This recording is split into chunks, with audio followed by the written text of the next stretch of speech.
The water was 41 degrees, and Marcus Cole had been under for 4 minutes. He hung at 30 feet, watching the line of his descent marker bob on the surface above him, counting the seconds on the watch he'd worn since the Coast Guard issued it. Below, the wreck of the fishing vessel Maria Elena, listed at 30 degrees against the seafloor, her hull dark against the darker water. The Coast Guard had said the call was 40 minutes out. The Maria Elena had been sinking for 12. Marcus kicked down. The first body he found, at 47 feet, caught in a tangle of net and rigging, male, mid-30s, already cold. The dive should have been called off an hour ago. The window for cognitive function in water this cold was measured in minutes, not tens of minutes. But the Maria Elena had a crew of 6, and she was going down with the kind of slow inevitability that made people wait too long to jump. Marcus checked the body for a dive knife, found none, and cut the net with his own. He released the weights from the dead man's belt and watched him rise toward the surface, arms spread, drifting upward like something that had finally decided to let go. 4 more down there. He had maybe 9 minutes of bottom time left before his own deco required surfacing. The math didn't work. He went deeper anyway. The second body was tangled in the anchor chain. Female, younger, still wearing a life jacket that had kept her face out of the water long enough for the cold to take her before the drowning. Marcus cut her free and watched her rise. The third was in the wheelhouse, slumped against the helm. He was still holding the radio. Marcus didn't take the radio. He cut the man free and watched him go. He found the fourth in the crew quarters, caught under a collapsed bunk. Marcus had to work for 6 minutes to get to him, cutting through the frame with his knife, freeing his legs, pulling him clear. The man's eyes were open. The cold had gotten him before the water did. Marcus surfaced with 4 bodies and a 5th survivor, who had been in the water longer than anyone could survive it, and who was not breathing when Marcus pulled him over the gunwale of the small boat and started CPR on the deck of a private vessel that had no business being here. The woman had been in the water for 27 minutes. The Coast Guard had been 40 minutes out. The private vessel had been 7 miles. Marcus got her back. 3 rescue breaths and chest compressions, and the salt water clearing from her lungs, and the sob that came out of her when she opened her eyes and looked at the sky and didn't know where she was. He remembered that sound for 2 years. Marcus Cole had spent 8 years as a rescue diver for the United States Coast Guard. He had pulled 37 people out of the water in his career, 19 of them alive. He remembered every one. He remembered the 11-year-old girl from the charter boat Bluefin. He remembered her name was Katie. He remembered she was wearing a life jacket with cartoon dolphins on it. He remembered the sound her mother made when the Coast Guard cutter radioed ahead to say they had her breathing. He remembered the cargo ship Kestrel.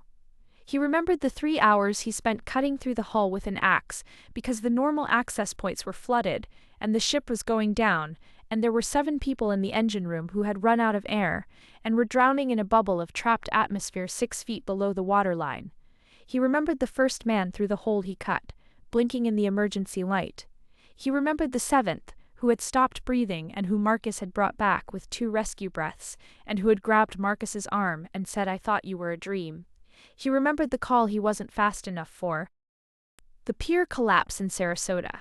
His wife Caroline and his daughter Lily on the dock, not in the water but close enough that when the surge came in and the dock section broke apart, the current took them both before he could reach them. He had been on the other side of the pier. He had heard the sound, the crack, the screaming, the water taking when it wanted. He had swum toward them. He had found the pier first, the tangled rebar and concrete, the break that had turned a dock into a death trap. He had found Caroline 7 minutes in. He had found Lily 14 minutes in, caught in a submerged section that had to be cut apart to get her free. He had held both of them on the surface and swum them to the emergency response boat that had finally arrived. They were both gone. The coroner said the cold water had taken them before the drowning. That was supposed to be a comfort. Marcus didn't find it comforting. He stopped diving after that. Not officially. He put in his transfer request the next morning. The Coast Guard approved it in 6 days. He took a job doing private marine salvage in the Keys. He answered the phone when it rang. He didn't talk about what happened. That was 2 years ago. The private salvage paid well. It kept him on the water. It didn't require him to explain to anyone why he flinched when he heard a certain kind of radio static. He did off-book rescues when he heard them. A sailboat in distress off Key West that the Coast Guard couldn't reach before the storm hit. A dive charter that lost a diver 3 miles from shore and couldn't find him before dark. A shrimp boat that went down in a night channel and left 2 men in the water with no distress beacon. He didn't report those calls. He didn't charge for them. He told himself he was just doing what anyone would do. He told himself he wasn't looking for something. He was wrong about that, but it took a man named Weaver to show him what he was actually looking for. Weaver found him at the dock in Key Largo on a Tuesday afternoon in March. Marcus was servicing an engine coupling on the workboat he used for salvage. It was 3 p.m. The sun was off the water and the light was flat and gray and made everything look temporary. "You're hard to reach, Mr. Cole." Marcus looked up. The man was maybe 50, dressed in a canvas jacket that looked practical without trying to look like anything. He had the kind of face that had stopped being surprised by things a long time ago. He was standing on the dock next to Marcus's gear bag, looking at it the way someone looks at a familiar object. "I'm retired. You're diving 3 times a week in water, cold enough to kill an unprotected diver in under 15 minutes. You're not retired." Marcus wiped his hands on a shop rag. "I don't know you." No, Weaver sat on the cooler next to Marcus's gear bag. He didn't look like he was in any hurry. "I'm not from the Coast Guard. I'm not law enforcement. I'm not with any government agency that you would recognize or that would admit to existing. I run a program that does search and rescue in places where official response can't get there in time. Or won't. Usually both." Marcus kept wiping his hands. "You're a private operation. I'm a program that exists in the space between what official channels can do and what actually needs to happen. There's a gap there, Mr. Cole. People drown in it. I try to close it. I'm not interested." "I know. That's why I brought you this." Weaver pulled a small recorder from his jacket pocket. It was black, ordinary, the kind of thing you'd find in a pawn shop. He set it on the workbench next to Marcus's tools. "You can listen to it, or not. If you don't, I'll leave and you won't see me again. If you do, you might understand why I think you're the right person for what we're building." Weaver walked back down the dock. He didn't look back. Marcus watched him go. He looked at the recorder. He picked it up and put it back down. He picked it up again. He pressed play. The voice was a woman's. She was speaking into a radio, trying to keep her voice level, trying to sound calm, failing at both. "Breaking apart starboard side. We're taking on water faster than the pumps can handle. The Coast Guard dispatch says they're 40 minutes out. We're 60 miles offshore. 40 minutes. I need someone to understand that 40 minutes is too long. We're going down. I'm recording this because I don't know if the radio is going to work. We want someone to know that we tried. I want someone to know that we called. Please. If anyone hears this, we called." The recording ended. Marcus sat with it for a while. He pressed stop. He pressed play again. He listened to it a second time. He pressed stop and looked up. Weaver was 10 feet away. Her name was Diana Voss, Weaver said. 43 years old. Commercial fisherman for 20 years. She died 60 miles off the coast of North Carolina while the Coast Guard dispatch was explaining the authorization timeline to her husband. She left 2 children. "Why are you showing me this? Because you already know what I'm going to ask you. And I want you to understand why before you decide." Marcus looked at the recorder. He thought about the pier in Sarasota. He thought about the sound the dock made. He thought about 8 minutes and 14 minutes. "I'm listening," he said. The program had no name that Marcus could find. It operated out of a converted research vessel called the Meridian, registered to a marine research company in Delaware that existed on paper and had no public employees. The vessel was Ting Zai, a private dock in Portsmouth, Virginia, and the people on it talked about operations the way Marcus remembered people talking about missions in the Coast Guard. With the difference that here, every mission was a question that official channels had answered wrong. Weaver ran the program. He was former Navy, but he didn't talk about it. Marcus had seen the way other people on the Meridian deferred to him, not out of rank or protocol, but out of something quieter. Respect, maybe, or recognition. The kind that comes from watching someone make the same decisions under pressure for a long time. The training was not like the Coast Guard. The Coast Guard trained you to follow protocol and document everything and wait for authorization. There was a manual. There was a chain of command. There was someone to call if you weren't sure what to do. The program trained you to make decisions with incomplete information and accept that documentation would come later, if at all. There was no manual that covered the gray zone. There was no chain of command that could authorize what they did. There was no one to call. What the program assumed was that you could already dive, that you could already operate under stress, that you already knew what it felt like to watch someone die while the system figured out whose job it was. What the program tested was how fast you could absorb the specific patterns of maritime rescue in environments where official response was structurally unable to go. Cold water, low visibility, denied access points. Decompression that couldn't be done by the book because the book assumed you had surface support that wouldn't exist in the gray zone. The first week was physical. Cold water endurance tests that pushed Marcus to the edge of cognitive impairment and then pulled him back. Navigation drills in zero visibility, where he had to find his way through a maze of submerged obstacles, using only his compass and his breathing rate. Autumn time exercises where he had to complete a simulated rescue task in half the time a standard dive would allow, knowing that in the gray zone, half the time was often all you had. Marcus passed every test faster than the program expected. Weaver noted it. He didn't celebrate. On the 8th day, Weaver showed up at the training tank with a file. "I'm going to show you something that most candidates don't see until after they're cleared," he said. "I want you to understand what the program actually is before you go any further." The file was a dossier. Inside were recordings, incident reports, satellite coordinates, after-action summaries. 37 operations over 8 years. All of them in gray zones, waters too far offshore, too politically complicated, too close to contested territorial lines for official response to authorize in time.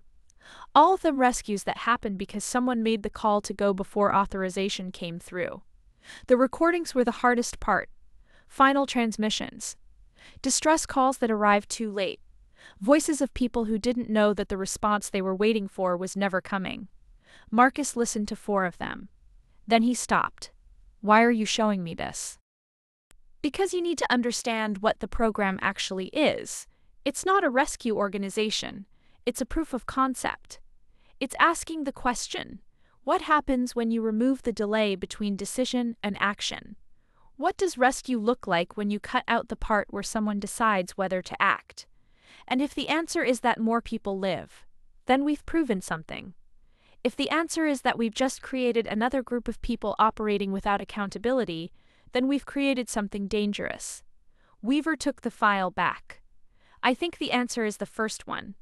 I need you to decide what you think before we go further." Marcus looked at the file. He thought about the recording of Diana Voss. He thought about the pier in Sarasota. He thought about the sound on the dock made when it came apart. "I'll finish the training," he said. Weaver nodded. "I thought you would." The call came on a Thursday. Gray zone.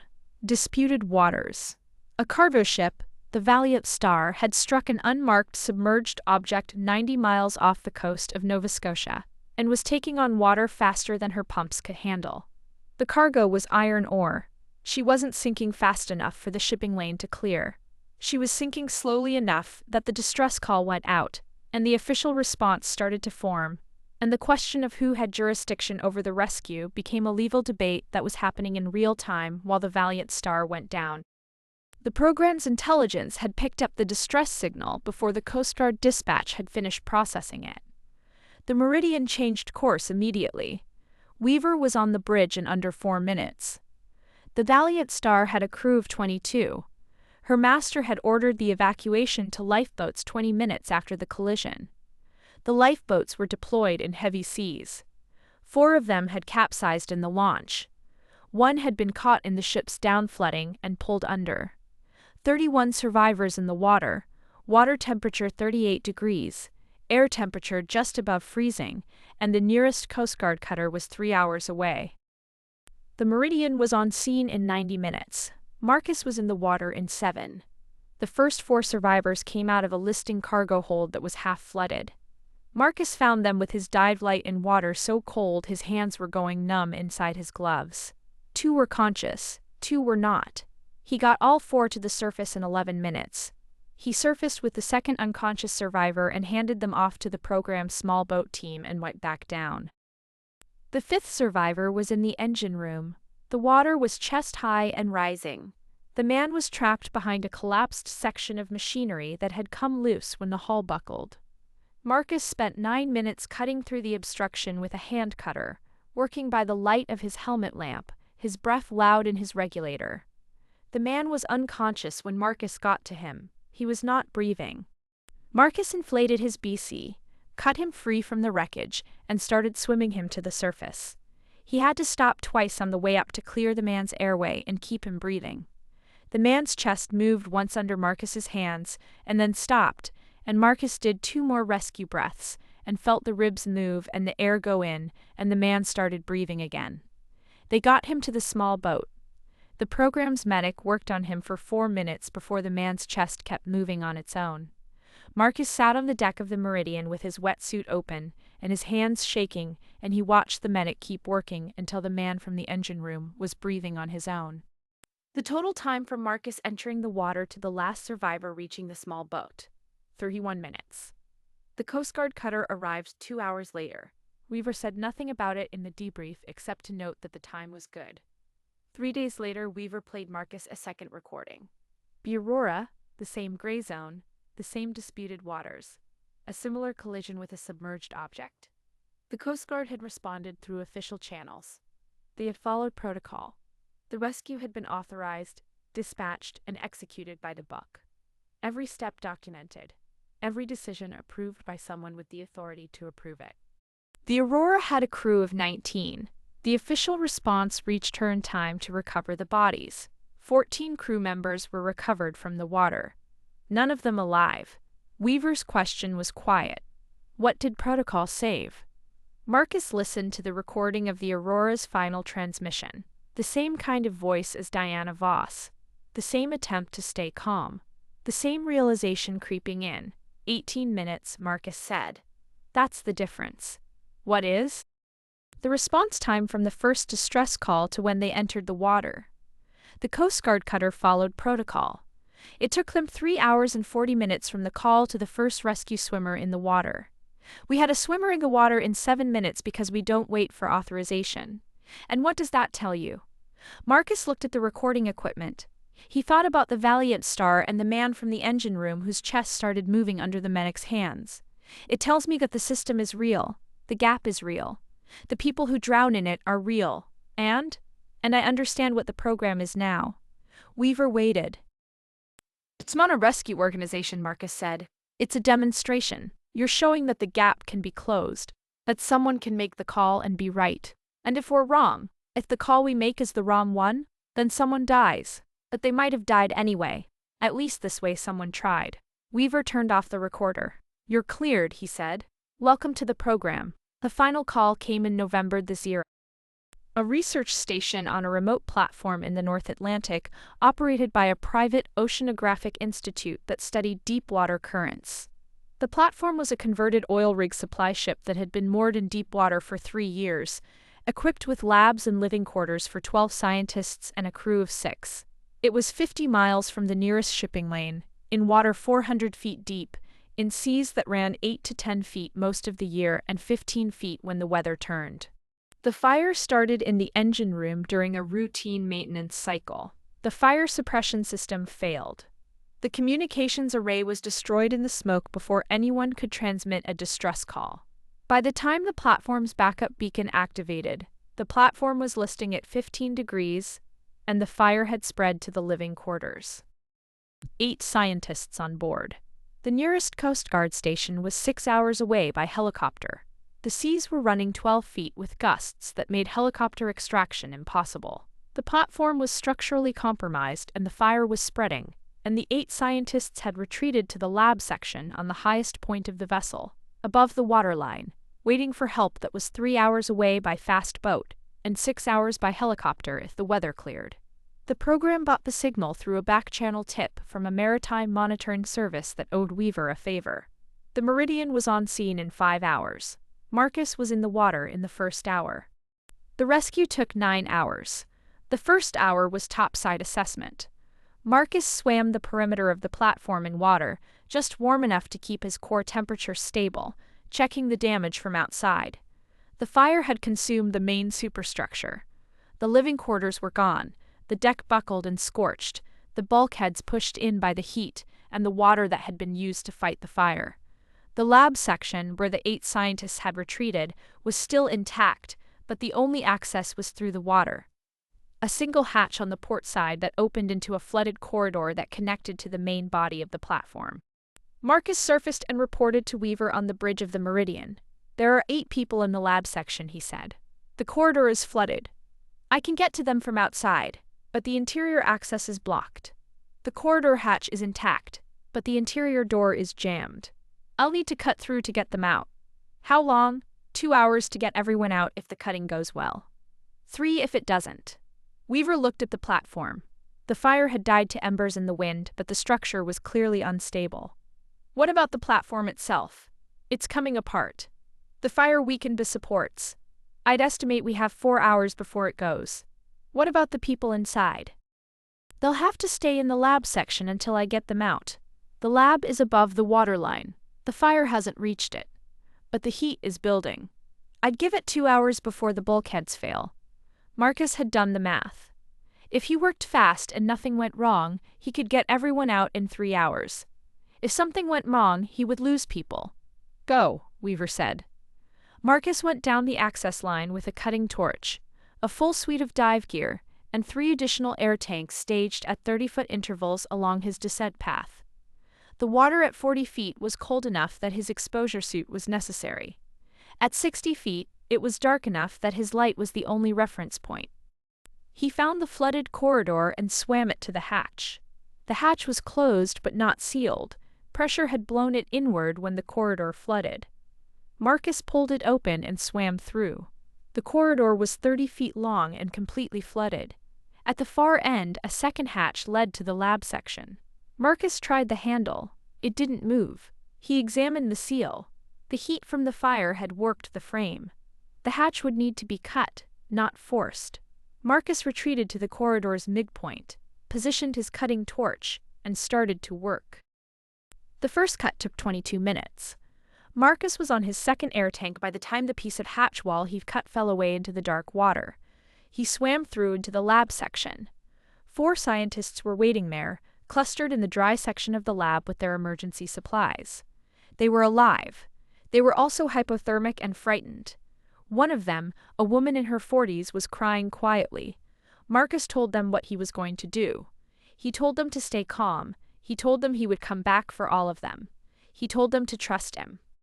The other 4 were in a storage compartment on the far side of the lab, separated by a fire door that had been partially blocked by debris from the explosion. Marcus found them there 20 minutes later. 2 were unconscious. 1 was not breathing. The 4th was trying to keep the other 3 calm. Marcus worked on the one who wasn't breathing first. 2 rescue breaths underwater, where the cold water might keep tissue alive long enough for the oxygen to matter. He felt the man's chest move. He got him breathing. He brought all 8 out through the corridor Marcus had cut, one at a time. He had to surface twice to get enough air and bottom time to continue. Each return to the surface was a risk. The platform was settling. The structure groaning, and Weaver was radioing updates every 10 minutes about the seaworthiness of the remaining superstructure. The last scientist was a woman in her 50s who had been trying to keep the others organized. She was the last one Marcus reached. She was barely conscious when he got to her. She grabbed his arm and held on, and Marcus talked to her the whole way to the surface. Not instructions, just words, something to hold on to while the water went past. He got her to the small boat. She was breathing but not conscious. The medic took her immediately. Marcus sat on the deck of the Meridian and took off his hood and didn't say anything for a while. All 8 scientists reached the small boat alive. The last 2 were in critical condition. The program's medical team stabilized them en route to the Meridian. The platform collapsed 40 minutes after the last survivor was pulled aboard. The Meridian was a mile away by then, running south. When Marcus got back to the vessel, Weaver was waiting on the deck with a file. "There's something you need to see first," Weaver said. The file was documentation, a classification, a designation that did not exist in any registry Marcus had ever seen. It was a role, a specific operational function within the program that required a level of clearance that had no official name and no official existence. The role required Marcus to become something that couldn't easily go back to being the person he had been before. It required travel. It required a degree of operational secrecy that meant certain parts of his life would simply stop being accessible. It required him to file recordings, the archive, and to carry the weight of every case that had come before. It required him to stop waiting for permission. Marcus read the documentation 3 times. He thought about the woman from the Maria Elena, the one who had been in the water for 27 minutes, and who was alive because someone didn't wait for authorization. He thought about the Valiant Star and the man whose chest moved under the medic's hands. He thought about the Aurora and the 14 people who drowned because the system followed protocol correctly and still produced the wrong result. He thought about Diana Voss. He signed. He didn't hesitate. The final scene was in the stateroom Marcus had been assigned on the Meridian the night after the rescue. He had the file open in front of him, and the classification and the role and all the documentation that explained what he was agreeing to. The role had no name. The work had no public face. The people he would work with existed in the space between what official channels admitted and what actually happened. He would carry recordings. He would file cases. He would listen to people die in the archive, and he would use that weight to make the next call correctly. He would stop waiting. He closed the file and opened the archive. There were 37 recordings now. Diana Voss was there. The master of the Valiant Star was there. The crew of the Aurora was there. Not their final transmissions, but the ones they had made while they were still alive and waiting, while they still believed someone was coming. There were others Marcus didn't recognize from operations before his time. People who had called and waited for someone to answer and then had stopped calling. He found the recording he was looking for. It was from 2 years before Weaver found him. A ferry crossing, a sudden storm, a section of the hull that failed in a way no one had predicted. The ferry's distress call had gone out, and the Coast Guard had responded, and the authorization had been given, and the rescue had been dispatched, and the ferry had gone down before the cutter could reach it. Marcus had been 30 miles away. He had heard the call on his radio. He had started his engine and begun heading toward the coordinates before the Coast Guard dispatch had finished explaining that an official response was already in progress. He had turned back. He had followed protocol. He had waited for the official response. He had told himself he had made the right call, that inserting himself would have complicated the rescue, that the Coast Guard was already handling it, that he would only get in the way. The Coast Guard had recovered 18 bodies. Marcus pressed play. He listened to the whole recording, the voices of the people on the ferry, the moment they knew, the silence that followed. He listened to the end. Then he closed the file. He stood up. He opened the door to the stateroom. He walked up to the deck. The North Atlantic was dark and cold. The Meridian was running south toward warmer water. The coordinates of the next case were already on the chart. The call would come in eventually. When it did, someone would have to decide whether to wait for authorization or to go. Marcus had made his decision. He walked to the bridge and told Weaver he was ready. The door was closed. He was through it. The end.